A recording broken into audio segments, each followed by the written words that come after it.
So, I remember growing up on a different side of the internet, very different to what it is now.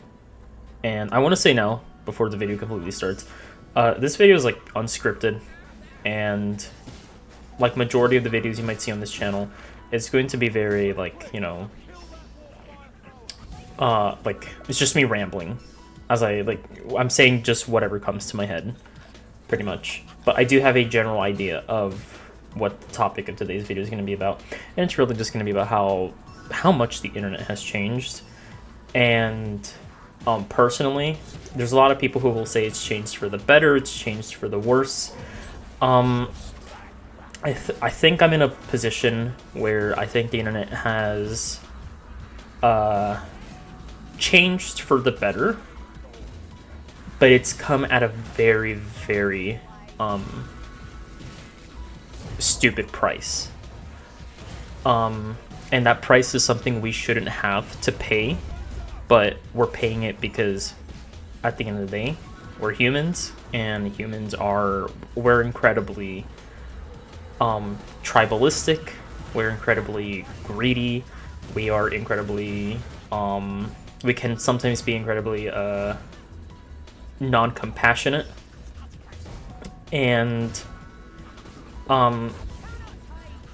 but besides that, I pretty much I got my history on the internet has been that I was exposed to the internet at a very young age. I was given unrestricted internet access at a very young age, and I don't know if I can say if that's a good thing or not.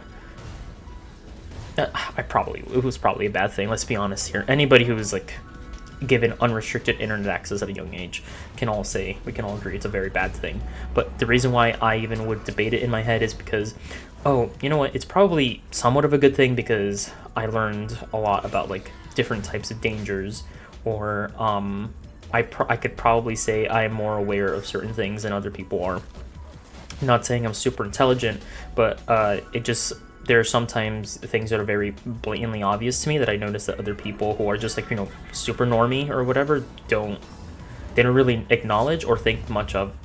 Like a good example would be like a lot of like super normies aren't aware of like symbols or slang from terrorist organizations, for example. But because I grew up on the internet, I'm very aware of a lot of them.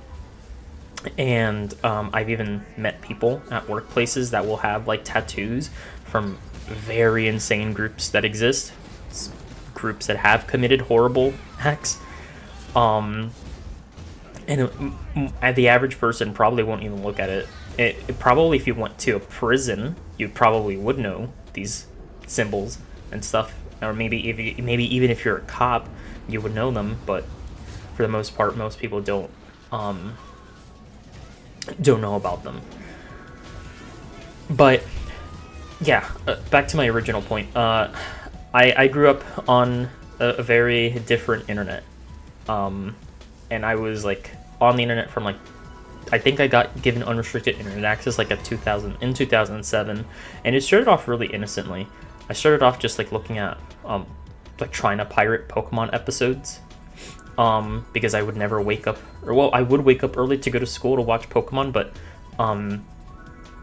it was I would never be able to finish them fully because it is the time they would air it. I would have to go to school like immediately. It was really fucking stupid. I absolutely hated school growing up. And then eventually when Bakugan came around, if anybody remembers Bakugan, it was that I was trying to pirate Bakugan episodes online, by just searching up Bakugan full free episodes, no virus, and yeah, that definitely didn't give me any viruses. But eventually it led to me I eventually got into like computer games, like browser games and stuff, like Pop Tropica and eventually Roblox and stuff. It's not really a browser game, but it was a game that was popular, and that's sort of like where the rabbit hole began, where I started going into like old school like internet chat forums, and eventually leading to me getting on like stuff like 4chan. And the story, I don't need to tell the rest of the story, you can all guess where where somebody would go after being exposed to 4chan at like the age of 11. Uh, where you would go. Thankfully, the more you socialize, even if you're like a complete neat freak, like, and I mean neat as in N-E-E-T, not N-E-A-T, even if you're like a complete neat freak, schizoid who is scared of socializing with people, the more you're forced to socialize with people, the more normal you pretty much become. Because it starts like your mind begins conflicting with a lot of ideas, the ideas you know, and then the ideas you're starting to learn, and it makes you, I would say, it makes you like a little more aware than most people about a lot of things, unless you're like severely like socially autistic or something.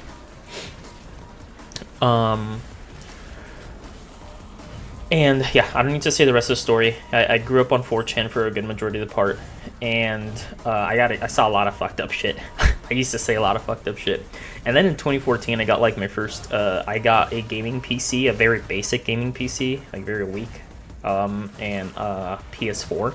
And that's where I would meet online friends, and then online friends, it got worse. Like, we were dropping N-bombs like crazy. We were dropping N-bombs like crazy every night.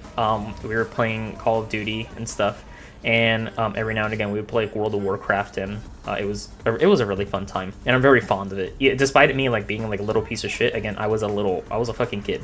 Like, being a piece of shit's kind of excusable if you're like a little kid and stuff, especially if you grew up and you've already learned that, hey, certain things are not okay. Although, to be fair, my humor has not changed. I'm just well aware that certain humor is not allowed in certain places, and I accept that. And I'm not like socially autistic in person or online. I'm probably socially autistic to a different degree, but that's besides the point, and probably for a future video. But since then, the internet has, I don't know, it's become weird, because I remember the internet used to be like, everybody had their own spaces. Furries were on their own forums. LGBTQ people were on their own forums. And truth be told, even on LGBTQ old forums, like the whole like trans identity was like very, very different at the time, and it was so different to the point that they were even like excluded from LGBTQ groups, and they would go form like their own separate forums. I'm not an expert on that topic, but so I'm just gonna skip over it. And you had obviously gaming forums, and then you had like pretty much what I'm trying to say is that the internet was very fractured. Everybody had their own places. Everybody was segregated by fandoms or lifestyles or identities, be it sexual identities or racial identities, whatever. And that's how the internet was for like a good while, until like Twitter rolled around. And not Twitter, but social media in general. And I feel like social media, especially the more social media, the bigger it got, the more like these old school styles of interacting on the internet died off, like internet forums and old school chat rooms and such like that and stuff like that. It eventually those died off, and everybody started moving on to like the social media platforms, and they started looking for each other on those platforms. Like furries were looking for each other. Very edgy 4chan people started looking for each other on there, and they did. Eventually they did. But it's weird because it wasn't segregated anymore. I like to imagine that this is like, it's gonna sound kind of stupid, it's like the virtual version of different societies of humans discovering each other for the first time during like the Bronze Age or whatever, finding out like, hey, there's other people out there. They're just like us, but they're different. And I feel like that's what it was. Like, you know, these edgy 4chan people, they found each other on these platforms, and then they looked up and they're like, hold on, we know about those guys and we don't like those guys. However, we're not separated anymore. We can interact with them.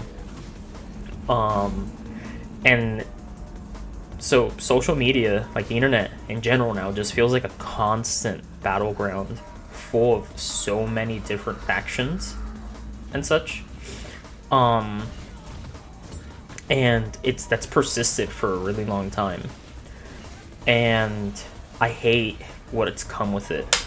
I really, really despise what's come with that, because what's come with that has been is like, and I'll say now, the last time the internet felt good, before I continue to my next point, the last time the internet felt good, like a good place, was 2016. Because it was like a perfect blend of people still keeping up to each other, like on Twitter and stuff, people were still keeping to each other.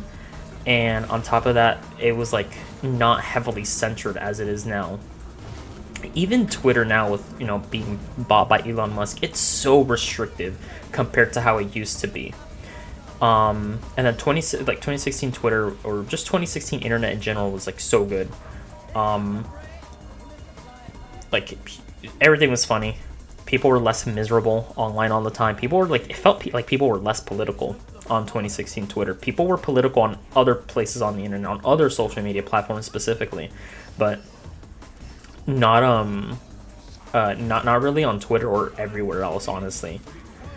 And honestly, yeah, 2016 Twitter is the last time the internet felt fun for me, because it was like the perfect blend of like normalcy and edginess at the same time. Because if you wanted to be normal on the internet and interact with like fellow fans of like an anime or whatever, like let's say you're a big fan of Lucky Star, you can interact with people who are Lucky Star fans. And then on top of that, if you want to just go back to being like an edgy asshole and saying racial slurs, you could. But besides that, moving on past that, today's internet feels so vile, especially TikTok. I'll talk briefly about TikTok. But it feels like today, and although I actively make it my job to avoid it, but it feels like today, people want you really badly to be political. Like, you need to be political in today's internet, otherwise, it's just not, they make it feel like it's a bad thing to not be political, especially with how algorithms work, how much they shove that horseshit in your face all the time, how they really, really want you to pick a side on the culture war, despite, I'm convinced the culture war is like the nastiest psyop in history. It is the most disgusting, most vile psyop to ever exist.